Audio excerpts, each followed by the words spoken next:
Hello, everyone. Thank you again for coming today to the conference, the Symposium. This session, as we talked about a little bit in the prior session, was really intended for people who are looking to get more conversation about the technical side, either one-to-one or just digital conversion in any sense of the conversation. So, a little introduction here quickly so you remember. I'm Chris. Kurt is right over here from Northampton School District, who's graciously been helping create the presentation. He has a wealth of knowledge. He's been in the role for a long time and actually came from the educational background as well. Howard has been Director of Technology for 12 years? 12 years, so he has a wealth of insight. We have pretty much the entire team of our technology department at Wilson. Ryan Fairley is up here. He's our network admin. Sam DeGroff, data specialist, or what's your exact title? Data manager. Beth Boucher is data specialist. Jack of all trades. And was the former technology director. Actually, she chose to move into this role, which vacated the position as some different things were going on, and then I kind of moved into that. And Deb Motes, who keeps me in line, organizes everything that goes on with the daily operations of the department, and just kind of glue the whole everything together as the manager. I didn't know what you know, look at me. I just sort of did. I'm Ryan Fairley. I'm sorry, he's our network administrator. I could have swore I said, does anyone else remember me saying Ryan Fairley? All right, yeah, because I'm older than you. Okay. I just have to hear my name. There you go. You're good on that slide there. Basically, we're going to talk just for real briefly, guys. This used to be a conversation, okay? We have a couple things we're going to share out. I'm going to talk for about 2 minutes. And then Kurt and Ryan are going to talk for a couple minutes about kind of what we did as a general overview. Everything's on the presentation, so we're not going to cover everything that's there. This will be real fast. And then if Deb or Ryan, Sam or Beth want to add, they also can add some of the conversation. So the first thing I put on late last night was kind of, well, who's here? I'm sure there's a variety of people in this room today. We all serve different roles, regardless of what our current position title is. I know there's at least one principal in the room here as well. So just different people trying to figure out how we can support this shift in education. It's kind of dizzy, but however, we do have one goal. We're all here for a reason, and it is to support the ever-changing world of education. Our goal, our focus is on the kids, and it needs to be our focus. We need to make sure that everyone in our department understands that that's the focus. It's not about us. It's not about your actual role. It's a team approach. And there will be times when people will be asked to do things, and it will be out of their comfort zone. But it's okay, as long as they're getting the best interest of the kids and the people that we serve. In this changing world, what we talked about earlier, it is a great opportunity. And I think it will continue to challenge us. I know Ryan and Deb and I just this morning, as I mentioned, we started to talk about our bandwidth that we have. I had a conversation with Kent this morning at Calico, and he said, hey, they're going to a gig next year. I'm thinking, oh my, well, we're not there yet. I'm sure Kurt will share some things. You guys will share some things with us. And with our digital conversion that we have, look, next year we could add another 2,300 devices to our district. So there's a lot of things going on between the network and infrastructure that Ryan will speak to. But again, we need to make sure we're meeting the needs of the kids. I talked a little bit about my background, talked a little bit about Beth and her choice to move back into the role that she's in. And I think that it's important that in any of our positions, we're all leaders in some capacity. That when we have the opportunity to evaluate positions, and as positions change, we always want to evaluate what we're doing with those positions. Whether it's a leadership position, a technology director, or a computer lab assistant. Do we still need computer lab assistants? What does that role look like moving forward? I think all of us play a critical role in helping to define what those positions should be, and to advise our principals and to advise our disciplinary leadership to make informed decisions. So I think that that's a big part of our role, is to help influence those who lead us, but also to influence those that we lead. I talked a little bit, I'm not going to talk about all this stuff, I don't have a whole lot of time, but part of what I view my position to be, because I am out of the classroom, I'm not a technical expert, I don't even speak the language that most of you speak. Quite frankly, when I was looking through some of Kurt's slides and Ryan's slides, I had to have Ryan sit down with me and explain to me what Kurt's talking about, because my world is very different. But I believe the people that we have in our department, and I have 100% faith that they'll make the right decisions. If not, it's just my job. So I can find those. I think another role of the changing, ever-changing technology leaders is to, be at those instructional conversations. You heard Steve talk about it in the presentation. Our expectation in our district is that every single instructional conversation I'm a part of, whether it's a team meeting, whether it's a building principal meeting of our elementary principals, cabinet meeting, pre-board meeting, instructional leadership meeting, department chair, curriculum council, all of those meetings, I am a part of that team who helps to guide our leaders. I think it's important. Coming out of the classroom, I didn't understand the role of the technology department. I didn't understand the role of the technology leaders. I just called Beth or Sam or Deb or Ryan and said, hey, I need this now. And I didn't really understand the impact that has. But now, hopefully, I'll be able to bring other people up to speed and have them understand that we do a lot. And bringing all these devices on, if we have 5,800 devices on board next year, which I think we probably will, or more, it's a lot. And we need to make sure that we understand our priority. We're going to talk today, go ahead to the next one, Ryan, about the importance of the team approach. You're going to see most of our team is here today. They're going to speak as to how we handle the one-to-one, the infrastructure, and things of that nature. I have a thing up there, the culture of yes. I think it is important that we're yes people first. We are customer service. We are support people. Whether you're a principal, a superintendent, or a computer lab assistant, we are all here to serve other people and to support those people that need us. So that's really all I had as a general overview. Go to the next one. Last slide I had is just the evolution. Who knows where we're going to be? I put this in here for everyone in the room. I think we've all been there, and I think we can all agree that we're probably not going backwards. I don't think we're going to be pulling out the floppy disks very soon when we have our flash drives, our terabyte external hard drives. And even now he's even using those. I can't even tell you the last time I had a flash drive in my pocket. I think many of you are probably the same as me. Without further ado, I'll turn it over to Kurt, who's going to give you a little overview of kind of the school district. Thanks very much. I just wanted to let you know that I did start 12 years ago, and so what you have coming for us is when I started 12 years ago, I had a full head of hair. That's actually why I left the principalship, is to keep my hair. Not going to work. Okay. So he did say that some of the things you'll see here have a technical background, and you may not have those today, but you will, because Ryan is going to take 3 weeks vacation this summer, and now we're slowing down, they're going to be looking at you. I saw you put that in just recently, actually, for 10 days. So that's what happens to us, is that while we come out of the classroom and we try to bridge the language of education to the nuts and bolts and the wires and the servers and stuff, we bridge that gap for educators. That's what we do. And so that's what we have to look forward to is building that portion of your part of the technical portion. So I'm from Northampton Area School District, and we are the concrete kids.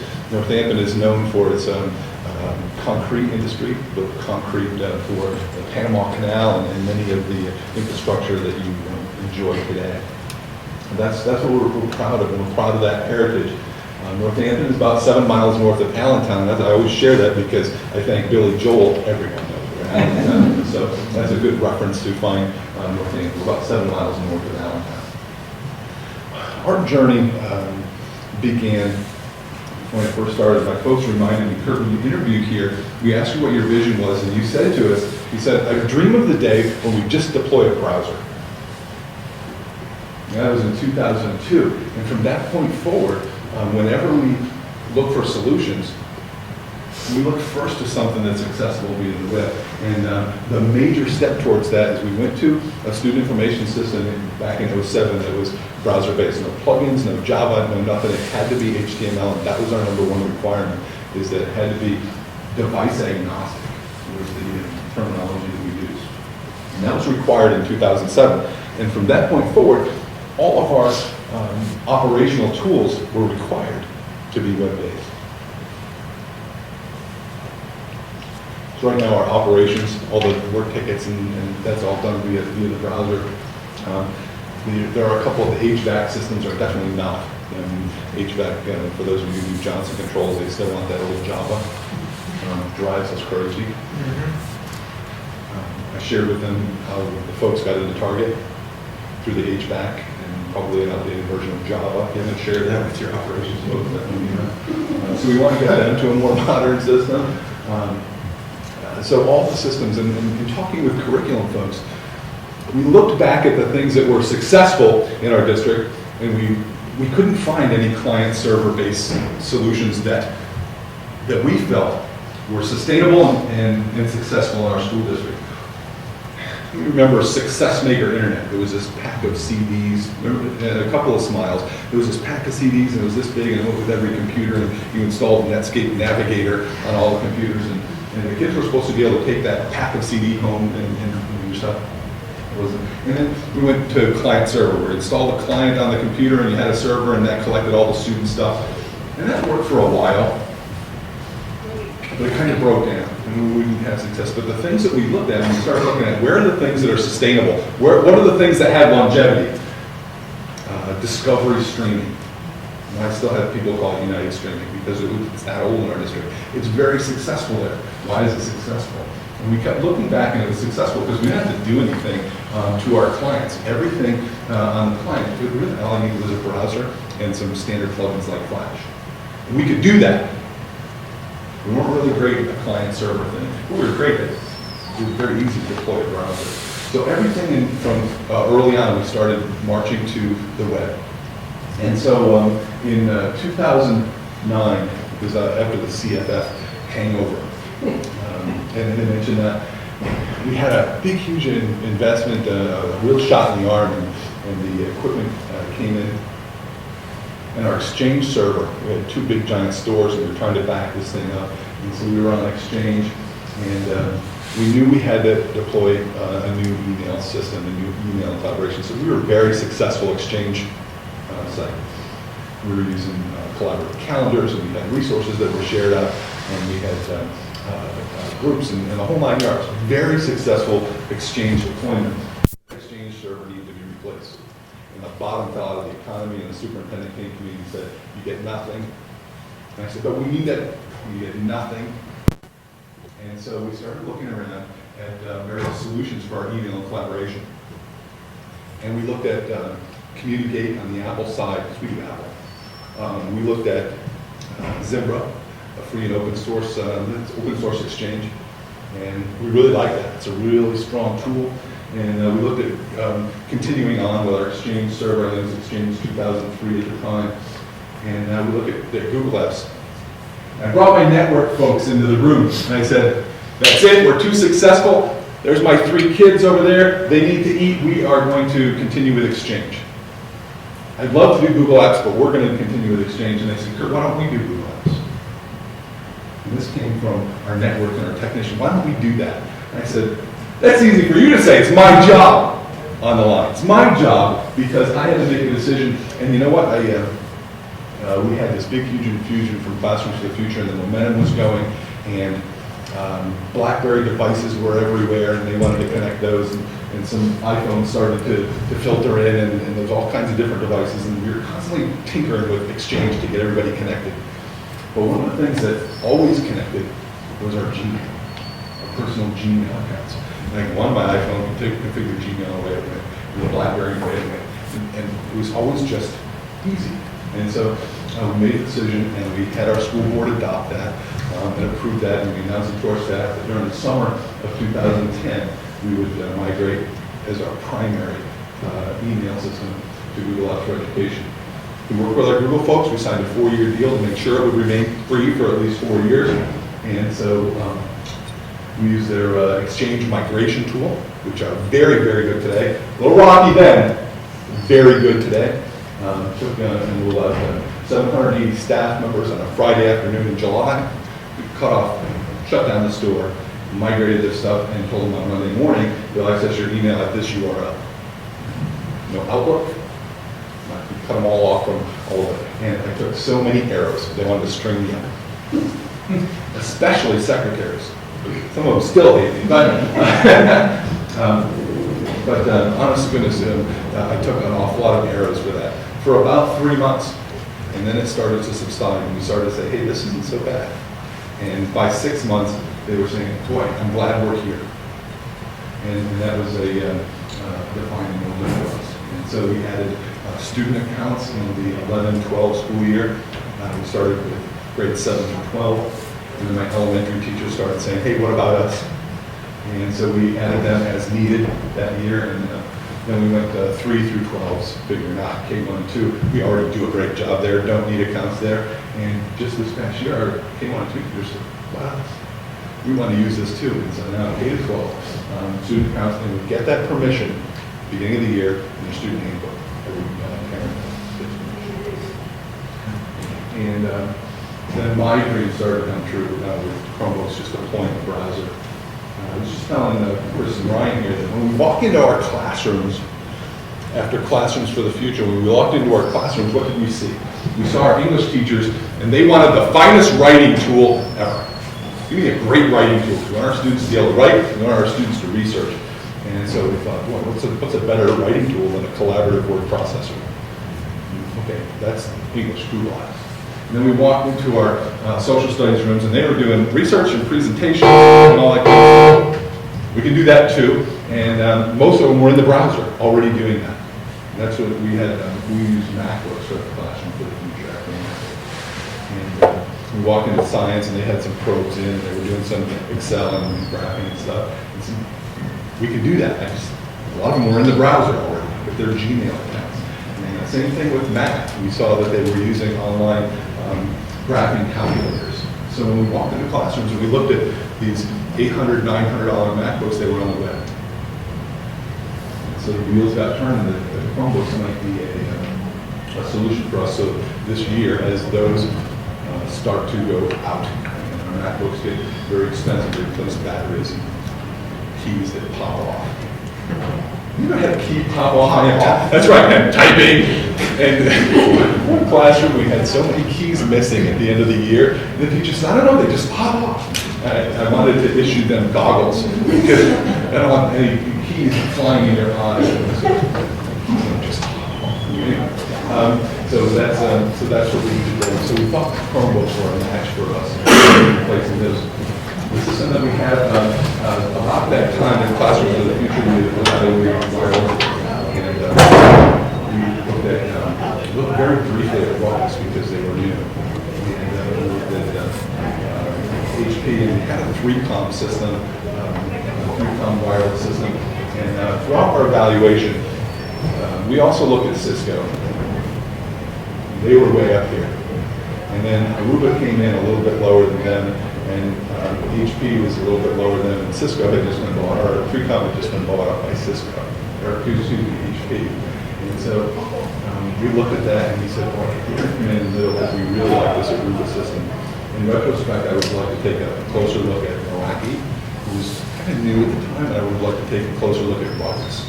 I'm reading real good things about those systems, but we adopted Aruba, and we really have a lot of success with that. We have redundant controllers because we just can't afford the wireless to be handled. So we have two. They're load balanced. They're both running and they're both active. One serves our elementary schools and the other one serves our secondary schools and administration center. And so they're both currently active in use, but they do have failover. If one fails, the other one will assume those APs and continue to serve them. So that's how they're configured right now. We use the AP 105s. They're dual radio. And we have one in the classroom in the high school, and our elementary schools, they're more regional. We don't have the higher densities in our elementaries, but we're getting there. The Aruba APs use band steering. Because the access point is right in the classroom, it will steer them to the technology that is fastest as long as it meets the interference thresholds. And so we had defined interference thresholds, and we played with that for a little bit. And so if it's in the classroom, and my AP is just a couple of feet away, and I'm capable of doing 802.11a at 300 megabits per second, I'll connect there and do that. If I'm an older device and I only have G, I'll connect and do that.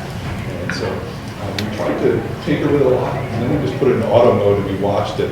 And the Aruba system is so, if you just watch how it increases its power and decreases, and it's aware of the other access points around it, put it on autopilot, and it really does a great job of adjusting and steering for typing and stuff. We're currently running 3 SSIDs. We have one for staff, one for student, and another for guests. And our staff and student, really, it helps us with the initial filtering, content filtering. Our staff known devices are on our staff network. We configure our students on the student. And so as they begin to hit the web and before they authenticate, they're being properly filtered that way. I'd like to get down to one. And then, of course, our guests, we use the captive portal, where guests come in, we route them directly to the internet, no routing internally. We use HPPoE switches on the back end, and we do that mainly because of their lifetime warranty. We love that. A lot of the folks around us use Cisco, but we just got crushed under this one. That's what we do. So here's what's on our radar, what's on our wish list from as far as infrastructure. I'd like to reduce everything to a single SSID and have the devices steered properly using 802.1x authentication. I'd like to have just simplicity. Bring a device, connect, and then depending upon what device you have and who you are. I'd like to have better support for devices that aren't made for enterprise wireless. If any of you had people come in and say, I have to do Apple TV, you got to do Apple TV. You got to do AirPrint. How do I print from you? And you connect to enterprise wireless, and it drops you in a bunch of different VLANs, and they don't communicate across that, and they're designed to contain that broadcast traffic. So I would like to have better support for AirPrint and Chromecast and those different devices that require devices to be in the same subnet. I would like that. One of the things that we do, we have a guest network, but when students come back, or they come back for a basketball game, or they come back for a wrestling match, I've often wanted our wireless to just be open. Not open, unfiltered, but open access, because frankly, other than my backup at night, I'm really not using my internet. If we look at our internet traffic, we're way up here all day long, but at night, 0. And the taxpayers are paying for that, so why can't we use it? Why can't people who come into the gym attach and go and save on their Verizon wireless stuff? So I often want to just kind of open it up for open access, apply proper filters on it so that it would work. So that's one of the things I'm kind of working on behind the scenes. I'd like to have a redundant internet supplier. Right now we're with Pentel Data. They're prominent in our area generally. We probably have them as a provider as well. I'd like to have another provider, but I'd like to have that at a different location in our school district. If our administration center, which serves as our hub, if that were to be taken out, right now we would be in a world of hurt. With all of our operational stuff on the internet, so I'd like to have a redundant internet supplier. In talks with Verizon Wireless, they have this little tiny box that will sit there, and if your router fails for its traffic to the internet, it'll jump over to that and at least provide you with a 4G connection and get you some data trickling out, at which point we cut off our schools and make sure our emergency communication could happen. So that might be a real short thing, but I would like to have a redundant supplier, maybe RCN or one of these, that feeds us through our elementary school where we could have a dynamic route. And I want to make sure that all of the services that we have, I don't care if you're going to use an Android device or an Apple, I don't care what device you have, I want you to be able to go get it.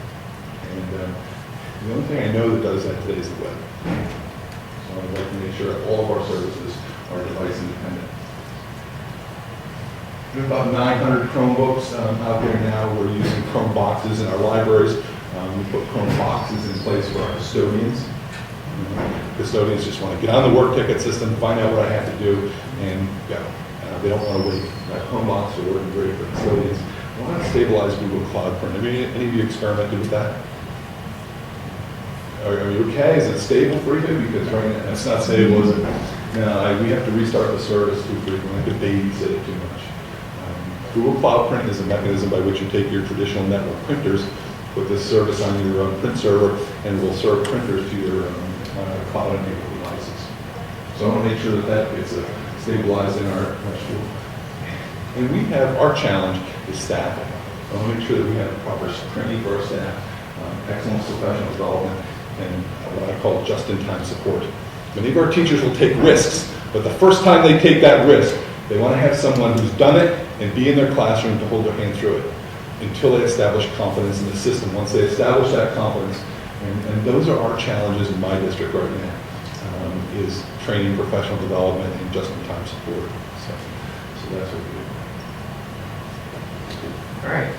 So a lot of what we do at Wilson, it's going to be very similar to what Northampton does. This slide is basically just some real key things that we've found over the years, even before the one-to-one, just having a lot of carts of laptops from CFF. We found you have to have an access point in your classroom. That's just, it's a given, you have to. As he was saying, the 5 gigahertz radios or 802.11a, that's key. You have way more channels available, more bandwidth, and you get the shorter range, so you get less interference. We've learned that you want to keep the number of wireless networks that you're broadcasting down to a minimum. There is some overhead management traffic with each one. You get it down as much as you can, but it is what it is. You also, we found disabling some of the lower data rates can really help, and it's something that I don't think a lot of people think about. As you get farther from the access point, your device will continue to stay on that access point. It's not like a cell phone where it will just sort of smartly move over to the next tower. We found that with Wi-Fi, the clients are very sticky. They want to stay on that access point. So if you disable those lower data rates, they won't be able to negotiate that lower rate, and they'll drop. And then they'll go look for another one and hopefully find one closer, maybe in the next classroom that they just moved into. And it also helps with throughput, because if one of them's talking at 1 megabit, it drags them all down. So you're really just keeping as much bandwidth available as possible. We actually went with HP for our access points, mainly the lifetime warranty that it's awesome. We had Cisco, SmartNet, it does get expensive. With the access points, also with our switches, they're all gigabit switches. We have 10 gig for all the fiber between all of our switches. Everything's covered under the lifetime warranty. It's next business day replacement, so if I have an access point go down, if I have a blade module and one of the switches go down, transceiver, it doesn't matter. I actually submit the ticket on the web, and usually the next day I have one waiting for me. We have 2 wireless networks for staff and students, and we have 1 for guest access. We have ours separated out. We haven't yet implemented the band steering that Northampton has. So one of our networks is on the 2.4 gigahertz radio, and one's on the 5 gigahertz. We try and do it just by preferential order. We try and push them to the 5 gig. If they can't get on that network, they can always default back to the other one. Guest access is only on the 2.4 because pretty much we don't care what you're doing on guest. It's there as a bonus. It's throttled through our firewall. They get 15% of our bandwidth up to. Nothing's guaranteed, so if students and staff are using it, too bad. It's guest access. Most restricted web filtering, and we have restricted our switches so that basically they can get to the internet and they can access web pages. That's it. You're not downloading stuff. It's sort of like we said, the taxpayers are paying for it. If they come in, they can use it, and obviously after hours, they're going to be filtered, but you're getting to the internet. You're getting access for what your tax dollars are paying for. Currently, we have 220 megabit through our intermediate unit, which right now we're averaging probably about 150 megabit during the day. I was just watching during the keynote, and we were touching up on about 160 megabit from time to time. And one of the utilities that I use is called Cacti, which is a little picture of the graph here. I have it set up, it monitors pretty much all of our links between buildings, between closets. It's always a good idea to have something to be able to see what's actually going on. Sometimes you can pinpoint areas where, well, why are they using, 600 megabit of something is going across here, kind of pinpoint things. Looking forward, we actually just changed this slide during the keynote. As Chris said, we were concerned about our internet. Originally, we were going to go to 600 megabit. We're going to go to 800 next year now. 600 is going to come from our IU, and we're getting another line from Comcast, their enterprise class, 200 megabit. We tried this year getting their small business class, just 100 meg, because it was really super cheap. It doesn't work. Not when you have thousands of connections at once. We needed a static IP, and the only way they give us a static IP is if we use their little box. And their little box just crumbles under the students trying to access things. So that was a failed experiment. So just a plug there. If you want to get Comcast as a secondary connection, don't go with the small business class. It won't work. We'd like to upgrade our access points to the newest AC technology. All of them are currently rated to 11N. Clients are starting to come out with the new tech, greater bandwidth, all that stuff. So moving forward, we're going to look to do that. In our elementary, like Kurt said, ours is sort of regional. With our elementaries, all the APs are down the hallways. So you have anywhere from 2 to 4 access points. 2 to 4 classrooms per access point. We're getting more and more data in there, so we want to try and put one in every classroom like we have in our senior high and our junior highs, our middle schools. One important thing to remember is that with the newer access points, you're getting greater than gigabit wireless speeds. So having just one cable is not going to be enough. So moving forward, we're going to run at least 2 cables for every access point.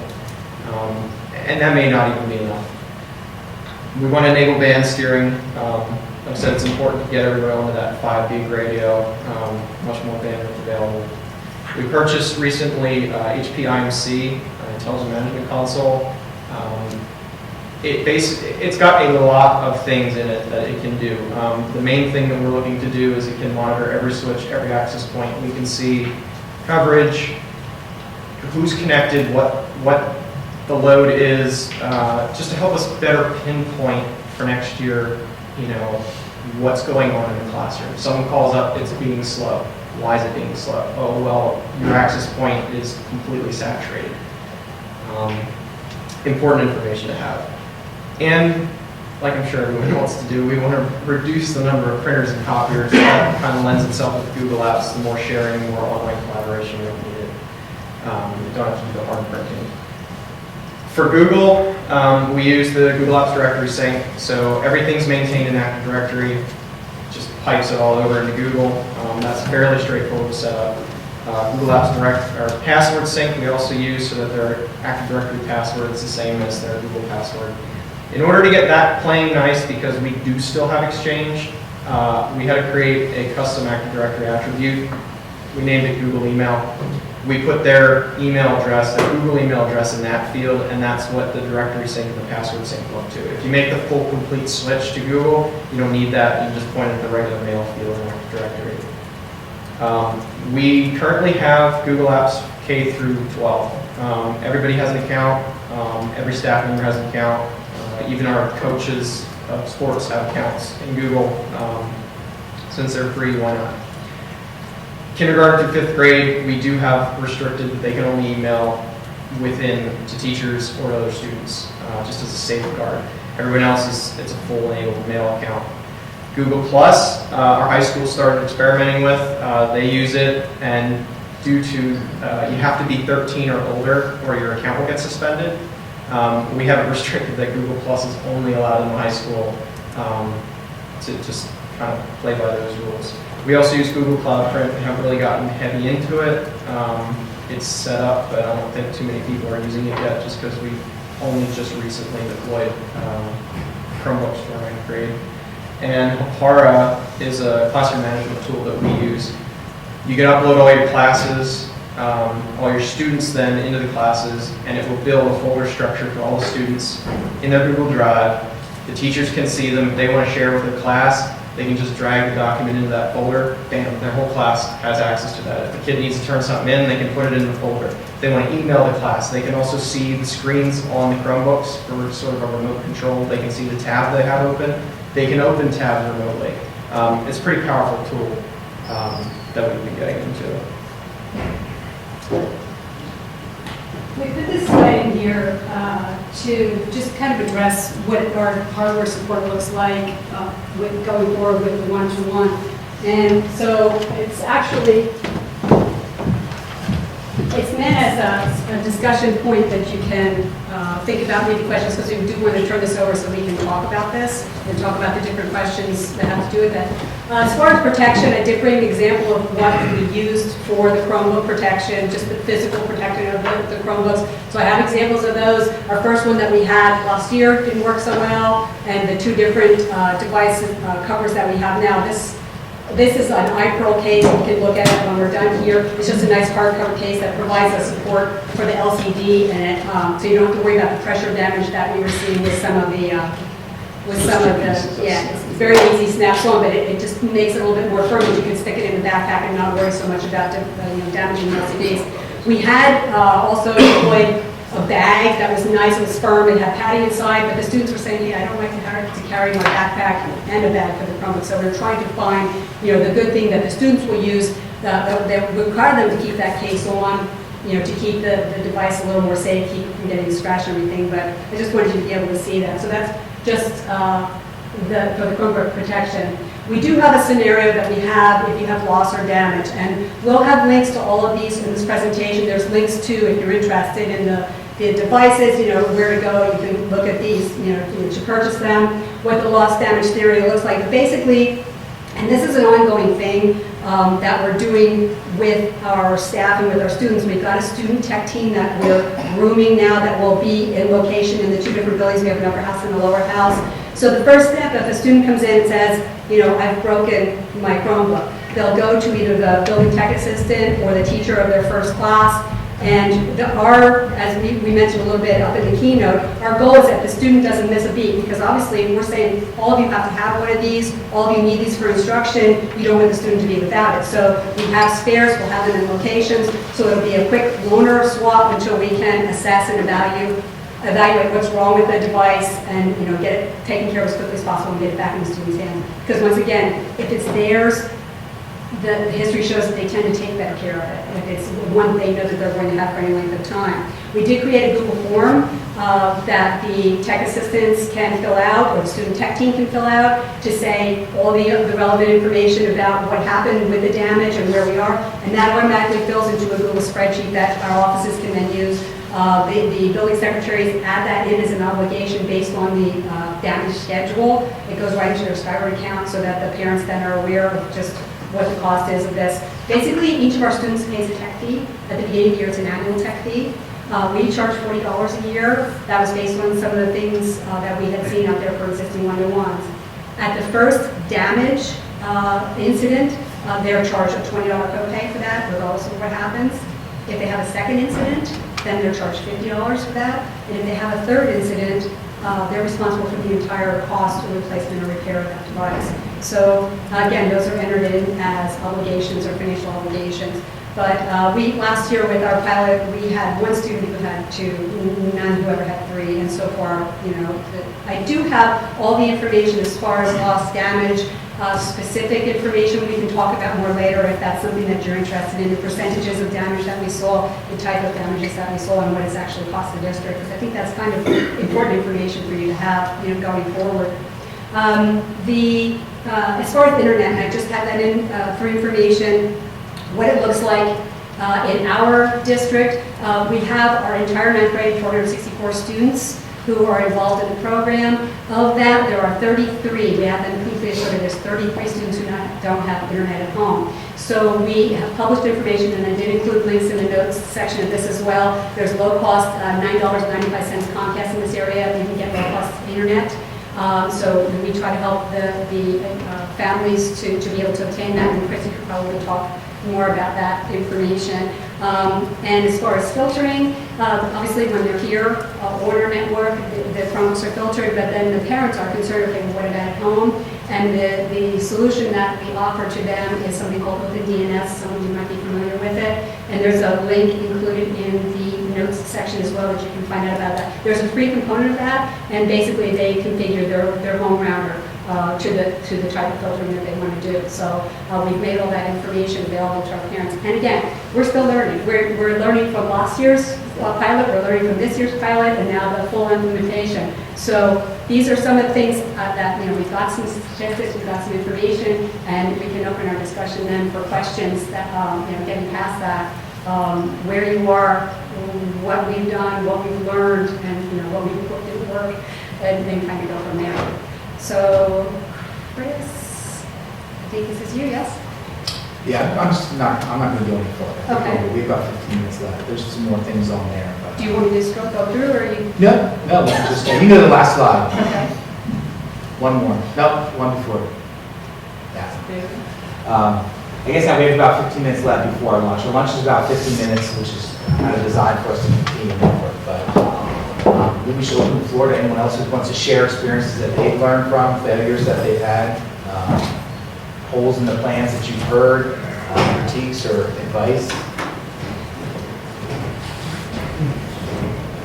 Do you have students who opt out? We have one student out of 464 whose parent is a self-identified techie, and he has 11 devices at home. He has chosen to exclude his kid from the ability to take the device home.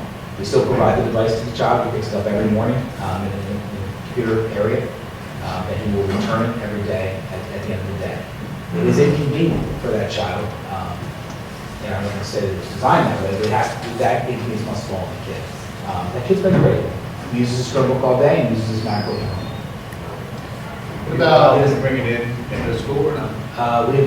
We have a BYD, we allow devices in school. He has not opted to do that. when you do the devices, so one of our questions has been, students who might go to track would have an opportunity to have a locker or a place to secure it. Do you offer them a place to leave it at school? That part of our growing pains was, trying to work with our teachers to come up with plans to secure them. Like the gym class. They are $300. Our gym teachers, right away said, what are we going to do? We have 40 kids in the gym class, so with that and the technology folks, we found them some carts that we have in their locations. So again, they don't have, they have lockers in school, but they don't have lockers at those facilities. The sports team, all of our kids who play sports, they have the ability to lock their devices in their entire backpack inside of the locker with a padlock. To my knowledge, we have not had any stolen to date.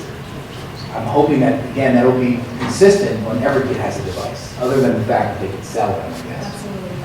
But then if it's anything for loss or damage, if you lose it or if it's stolen, it's the full cost of replacement. We can't go with the graduated cost simply because there are possibly individuals who might take advantage of, well, it's my first, it's in $20. A new one and sell this one somewhere, so you have to be aware of that. So that seemed pretty consistent too with existing ones out there that, if it's loss or theft, unfortunately, it's the whole cost of the loss. One other thing, I know that our ninth grade principal, we have grade level principals in our high school. They came up with the idea of installing rugged hooks on the bathroom doors, which I would never consider. But the kids are in there in the bathroom for 20 minutes on their cell phone. They need a hook, so they literally bolted hooks into the doors, so the kids can take their bags and hang them on the back of the door. These are all little things that, as you go on, it's a learning experience. Some stuff works and some doesn't. Where does your tech fee go?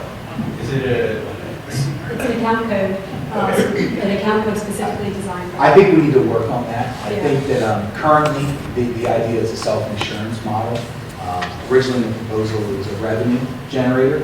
I think you could argue if you can actually generate any revenue from this, because we are struggling. And I think we'll continue to struggle to receive damage fees. So a child breaks their device, cracks screen, we give them a new one in 3 minutes. Then they get their device back in 2 hours. Okay, I'm good. So we had to enter it as an obligation, and Sam just pulled a report for us on Friday, so we can communicate to those parents. But my guess is that if we had $6,000 in revenue from this pilot, we probably will lose some of that damage. Existing ones, they say some years, when they have an activity like that, some years they'll make money, some years they'll lose money. Just for instance, in our first we had 88 devices deployed in our first pilot. Of that, we had a 29.5% 5% damage rate of some sort. Unfortunately, it was the older Samsungs, and the charging port is plastic, and we were seeing, and that's a money port, so that's almost the cost of the device. So that's why that was so high. In addition, we didn't charge a tech fee that first year, and we didn't charge them for any damage. So we had a loss of like $5,000 that first year because of that. Now, the next pilot, we had 137 devices. Of that, we had 8.7% damage. And we got it as a credit of $7,100 so far.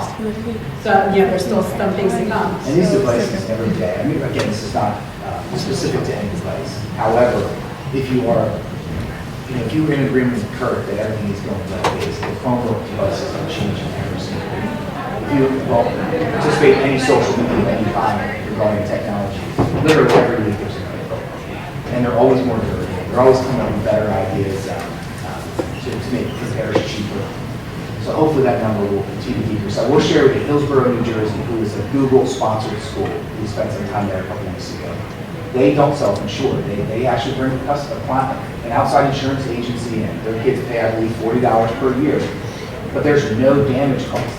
The kid breaks his device, they give him a new one. The kid breaks it again, they give him a new one. The issue there is there's usually a 2-week lag between when they get the new device. So if you're willing to have loaners on hand and not worry about those charging and collecting the fees, there are other options. Hillsborough, though, again, they have, I think, 6,400 devices. They are self-insuring next year. So they've learned from that experience, saying, no, we're going to try and self-insure and do it. One difference between one-to-one kids taking home has it all day, or one-to-one where there's one device for each student, but they stay in the school. We have 675 other Chromebooks in other locations, but they're all exclusively card-based, and we have virtually no LCDs, a couple little clips of kids' trips or something, but overall, there's almost no damage. So the biggest, and it's the cost of doing business, is the cost of putting that device in the hand and even having it long to put in people's head where you get the most damage, but the card-based ones, not so much. Two questions. Are you going to allow them to go home over summer? And then in a rotation, obviously a 1 year, 2 year, whatever your refresh can be, or eventually they're going to be allowed to leave with graduates in college? Actually, the first one, no, they're not going to be able to take them over in the summer. We look at that as an opportunity to be able to get them in, check them out, clean them up. The student will get that same device back over next year. And then what we've talked about, and it's not concrete yet, but we're thinking of putting it as a prorated type of buyout for the devices once we determine how long we're going to be able to keep them in the system. Okay. So that when the senior, when it's his time to leave, they will have a preset schedule, okay, we buy this for X number of dollars, and they had it for 3 years, and or if they've had it for 4 years, this much, if they've had it for 1 year, that one, we try to keep it fresh that way, but have like a graduated stage. Now that we haven't set that in stone yet, that's in the discussions. Yes? How is your high school tech team compensated? By the joy of having to, or being able to participate. I'll tell you what, now this is Chris McCaffrey, the tech coach that you heard speak of there. He has been working with this. And you have, honestly, they're not compensated per se. I think it's like anything, they are providing perks a little bit, and it's all still very, very new since it's ninth grade. Does it count for credit zone? They're talking about doing that, yes. They're talking about it would be very easy to do that. This year, because again, it's just kind of testing, they're not. But it's when they have free time, they're going to get some freedom to be able to like to design the room and make it a place where it's kind of like a really cool thing to be involved at. So that's something, that's one thing that's really involved. No money. I have a couple of questions for the group, because many districts are going one-to-one, some will maybe go to so forth. 10 years from now, do you see districts still doing one-to-one, or do you see kids just expecting to bring their own stuff in to work? Combination of both, depending on the... I'm just looking this way. I have a coworker whose daughter is 3 years old. Already mastered tablets, and it's like kindergarten. It's like I got to take away from me. I want to do things with it. Some of that's going to some of that may depend on if the state gets their act together and take a test on it. I think we've all right. That's true. I mean, we're testing them to death, but you use a tablet today. Last year they said this year they say next year. That's a necessary evil to plan and the state wants us to do. I think that and we're not on the instructional side at all, so I can only speak to it in a limited manner, but, if we're teaching our kids how to learn, it's not going to matter whether they're one-to-one or just what exactly they're using, that they'll Well, figure it the out. benefit by having the same devices is the benefit to your teachers. Absolutely, and that's what the classroom teachers are saying. We did have a sort of informal BYOD policy in our procedures we did, where, you can bring it in, but the biggest concern that we had from the classroom teachers was that, okay, well, if this student isn't completely versed in how to do what on this device, then the teacher is also spending time to say, okay, you do it on this one, here's how you do it, you do it, okay, so. That actually doesn't become the responsibility of the teacher, that's It kind of is, yeah, but I think that's what we're seeing. We're actually talking about changing learning and teachers. Right. But then again, at the elementary level. That's a challenge, Yeah. sure. Have you made the transition for teachers as well? Are they Chromebooks or are they laptops? Well, right now, they are laptops still. Yeah, because the Chromebooks have been changing so much. The initial Chromebooks that we put out wouldn't play well nicely, like if they went to go up on the projector, so we have that. So right now, our teachers have Ostros, have Dell laptops, but that may change too. Then they go to Chromebooks. I guess my next question is, how are you going to deal with interactive whiteboards with Chromebooks? And I know that it is a challenge, absolutely. I know that there are some web-based, it's one that's real-time board, it's called, where you can kind of use that as a shared experience through the browser. You're right, but when we built our West School, at that point it was, Prometheus board. So we're going to build a smart classroom. So the entire building was done with Prometheus. Well, now we're looking at interactive projectors instead of having an actual board up there. So change. What's the awesome thing today? do you do any of the Keystone testing We did. online? We did. And how are you doing that? Well, we have laptop carts, and we have some models of Dells that we were going to retire. And until the state gets it together, we love this is the web-based. You still have to install the client, and you still have to install, yes. But so we do have the carts, for the testing until they can get it together and make it a true web-based kind of testing. We've There are had, some districts using Chromebooks for the testing. How are they doing that? I can't remember, it didn't involve me, so I didn't read it. They're using virtualization. Oh, okay, there you go. Virtual server. Hanover is doing it Okay. really well. Through virtual? Yeah. The old CFF coach listserv, I've actually learned a lot through that. People asking questions. The problem with their solution is it actually doesn't comply. Oh. It's non-compliant solution because the student can get out of that into a regular web browser with answers. Now, with the new interface that locks out, that probably will mitigate that. Maybe, I don't know. But because you can toggle between the two environments, it's not secure at all. So, this is, again, this is just a little snapshot of, what we've tried to learn from other folks. We didn't reinvent the wheel. We're still learning, and that's why, it's good to be able to have conversations among folks who are, like-minded and try to figure out what was going to work, what has worked, what didn't work, see lots of that, and not being, not afraid to really fail and just be really excited about what's going on. Any other questions, any other things? I mean, we're ready to go to lunch, so we can, continue the conversation up there. Anything you think of, please just reach out to anybody who's up there that we'll try to answer as best we can. And again, all this stuff's going to be answered. You'll be able to click and find as much. Did you have you said you gave Gmail to the elementary? Yes. Did you have any parents who put up a battle with that? No, we didn't. We did, I think, a thorough job of communicating to the community through our blitz, through our websites, and even parent meetings that we had at the schools, what we were doing and why we were doing it. So we really didn't have any pushback. I think a big piece for the lower grade levels was the fact that we locked them in. They can't get outside email. So a lot of the danger that people worry about is the outside. So that kind of mitigated a lot of that. same here, we have the email service turned off for students in K-2 and students in grades 3 through 6. We get parent permission and we have it set up as in-mail, we call it. Only allowed to exchange email with the teacher domain. When your high school students email each other? Or do they have access to everybody's email address? Is it Yeah, automatically populated? yeah, pretty much, we're one big Google Apps domain. Any student can email any other student. Just by typing in, Do they see it? I believe it does. and that hasn't been a problem. Not aware of. This, to be honest with you, I don't know about the rest of your schools, but most students don't use email. They really don't. And then I know when we were doing senior projects, you try to communicate with them via email and they wouldn't answer. No, I didn't check that.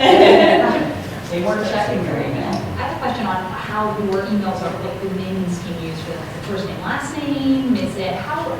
It's tied into the Active Directory, so for students, we put their class year first 3 letters of the last name, first letters of the first name, and the middle initial. So it's long. And it's Do you do the same at Northampton? What we do is we use the first 2 characters are the numerals of their graduating year, and then we use 7 characters of their last name, first initial. That helps us to say, okay, these are all our seniors, because they start with a 14 so And if you have that's like a duplicated name? And we, that's the final thing that we do is in the fall, we publish an exception list, we call it. These are our students that do not comply with that formula. So the teacher knows every single student's email address with this list of exceptions. So if there are any problems, they check the exception list. With the naming, we've had. We usually end up, out of like nearly 6,000 students, I think I get 1 or 2 duplicates in an entire school year, and then usually I just do a 1 and 2. And usually it's just luck that they happen to have the exact same, initials and name. Plans for me, usually those ones are the same. Yeah. Instead of HR, Stay clever. That's why we threw the middle initial, but every now and then they'll throw it in, we have the same initial.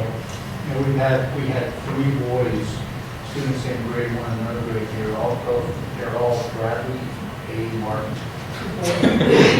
Let's go, Calvin. Has there been any feedback? Last night we presented one-on-one to our board, and our board member, one of our knowledgeable board members, hit us back with the recent change in Google's terms of service, that they're actually collecting data on the Google Apps for Education students. You know what, that's Stephen Fagg, that would be a good question to ask him, because the way, as far as I know, I have not heard, the data that they're collecting for regular Google Apps is not the same for Google Apps. That changed 2 weeks ago. So that's, don't know that. They're actually being sued. Okay, great. They removed those, there was 1 extra line in the contract for education and for business that they removed, and they said basically, everyone just assumes that we're collecting it, so we're just gonna collect it. Yeah. I'm just interested about that, because no, I wasn't aware of that. It's the first I've heard of it. Because we had been talking about it being safe, they're not collecting information. Our special ed folks were saying, can we collaborate on documents about students and be sure that it's not being harvested? Well, this kind of puts into question that comment that, yeah, you can surely use it for special ed documents. Well, that's good, because, I don't know. Yeah. Does the device end of life publication that they put out scare anyone? No. That doesn't scare me either, but No. people. No, I think our view is, it's going to be at least 4 years. For us, we're going to put a device in service for probably 4 years at the most, and we're probably going to buy the newest device that's out because it's going to be the best. So, at worst case, maybe it'll be unsupported for like 3 or 4 months if we happen to catch it. But it's really just the newest features of the menu. Right, Right. and It's not most saying- likely, everything's gonna work anyway, okay, it's not updated Chrome, and that's not a hard set, like, they were very careful in there to say that it's at least 4 years. It may be 6 for that one, you don't know. I personally see, we may end up replacing them every 2 to 3 years, in which case that's a moot point. And we just looked at the math. If I normally spend about $800 on a good MacBook, and if I spend $200 on a Chromebook, I can buy it 4 times before I did that. So We talked- the value of the machine is important. We talked about this being a learning experience, and also, and we're learning about that too, are these going to last us 3 years, are they going to last us 4 years, are they going to last us 3 years? And that part doesn't scare us so much, just because we're not talking about $1,000 device, we're talking about 200 or something. So, shall we head up to lunch and continue from here? Thank you so much for